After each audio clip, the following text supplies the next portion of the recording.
Ciao guys, welcome back to my channel.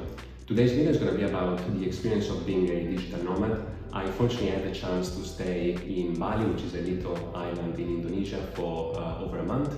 Came here in mid-June and I stayed until mid-July. Actually, today is my last day before going back to London, back to normal life.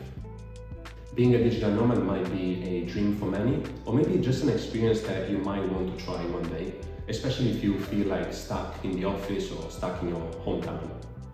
And from the time I discovered what digital nomad actually is, I always had that curiosity to see how it looks like. Are these people having the time of their lives, so actually it's not that good as it seems? So yeah, in this video I'm gonna cover what the reality is out there as a digital nomad, and I'm gonna talk about 5 aspects that I wish I knew before going to Bali, plus an extra one at the end, which is probably the most important for me. Just to give you a bit of context in case you don't know, a digital nomad is basically anyone who needs a Wi-Fi connection and pretty much a laptop only to be able to work. They don't need to be in a specific location to be able to perform their job. And this applies to many categories of people. It can be freelancers, meaning people that are self-employed, or it can be people who own their own businesses, so they set their own rules. Or it can be applicable also to kind of normal full-timers with special policies within their company that allow them to work from abroad, work remotely, wherever they actually choose. In my case, I was able to take a long break from work, and so I decided to move here and basically do some freelancing jobs as a data analyst. And so yeah, before flying to Bali, my idea was, I'm gonna have an incredible life. I'm gonna work 6-7 hours per day. I'm gonna always be surrounded by nature. I'm gonna try and have amazing food everywhere, and also a good social and nightlife with friends. And then I'm gonna have a huge range of activities that I could do during the day. And all of this at a very, very good price. Now, I obviously did not consider everything. So as I said before, let's talk about 5 things that I wish I knew before buying my ticket to Bali.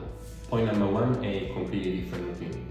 So the first thing to know is that obviously in Bali, you're gonna have a completely different routine. This applies only if you're gonna work with colleagues or teams in Europe or even in the US. So the time difference with Europe is around 6-7 hours. So that means that you're gonna start working probably at around 2-3 p.m. and you're gonna work until 9-10 p.m. And this obviously means that you're gonna have the whole morning for yourself. So you're gonna decide basically which activities to do, if you have like an active morning or kind of a more chilled, relaxed one. So I typically found myself doing a range of sports in the morning, which might be surfing or hitting the gym or a paddle match. And then after those activities, after sports, I was getting breakfast with friends, and then back to my home to get ready for work, and then leaving the place and going to one of my favorite spots. And so this is something that you really need to kind of like or get used to, because if you feel like you're not going to be very active in the morning, or maybe starting work right after lunch is not really your thing, then you might think twice before starting this kind of lifestyle. Point number 2, how weather impacts your productivity.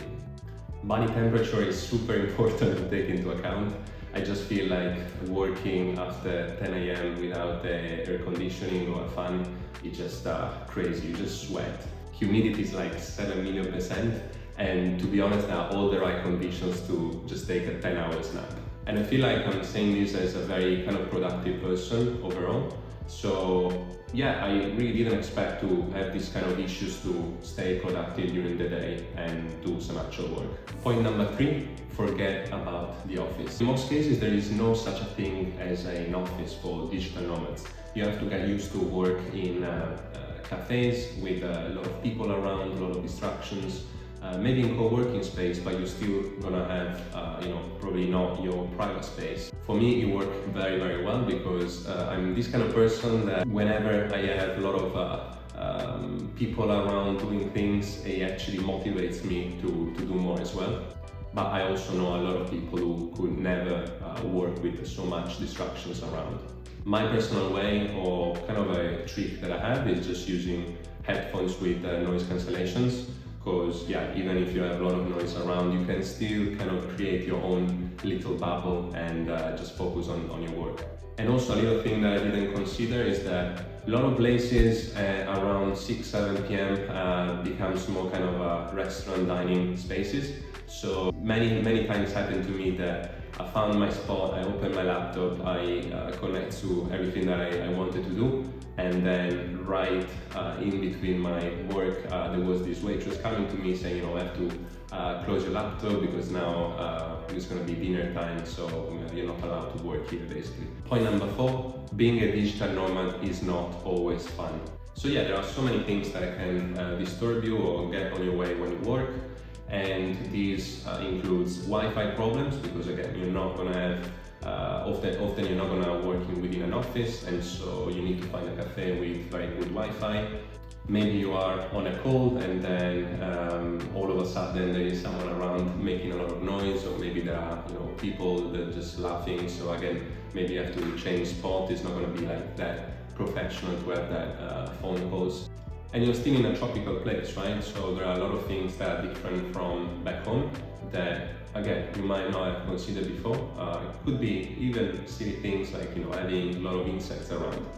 And trust me, these things can change your mood, influence your sleep, and just eventually making the whole experience not as good as you thought it would be.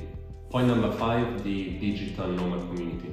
Another thing that I definitely did not consider about Bali is the digital nomad community. So most of the places or cafes will be packed during the day with people with a laptop, and so it's just very easy to sit on a table and in the middle of work just start to chat with another person next to you, and again, this kind of a distraction if you need to do some actual work.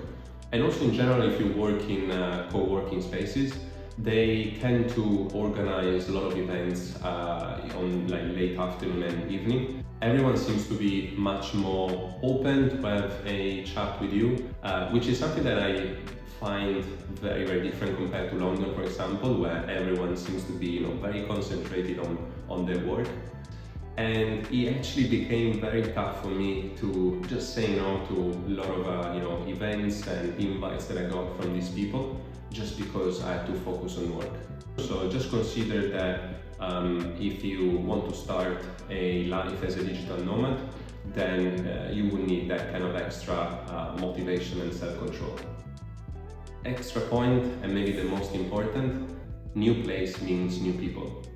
So maybe the thing that really I didn't consider before flying to Bali is that actually all the time that you move from your place, from your home to a different place, you're also gonna leave your mates. And by mates, I don't mean the people that you randomly meet in a night out, but really your friends, the people that actually ask you how you are, and the people who actually cares about you. Because yeah, you can be in the most amazing spot on earth, but if you're there by yourself, if you don't have anyone around you to share these moments together, then what is the point? And I have to say, this is how I felt sometimes here in Bali, regardless of the amazing people that I met. So yeah, ever think about these 6 little questions, and if there isn't anything that is really a stopper for you, then the digital nomad experience might be something that you want to try as well. And if you guys have done the same thing, maybe you discover some tips and tricks to actually make your life easier as a digital nomad, let me know in the comment down below. And also let me know if there are any aspects that I didn't cover just yet and that might be interesting for you. Also, if you're interested about knowing more about Bali and digital nomad lifestyle, make sure to check out these videos that I've done as well. I'm gonna put links somewhere here. Well, I really hope you enjoyed the video. Ciao for now, and see you in the next one.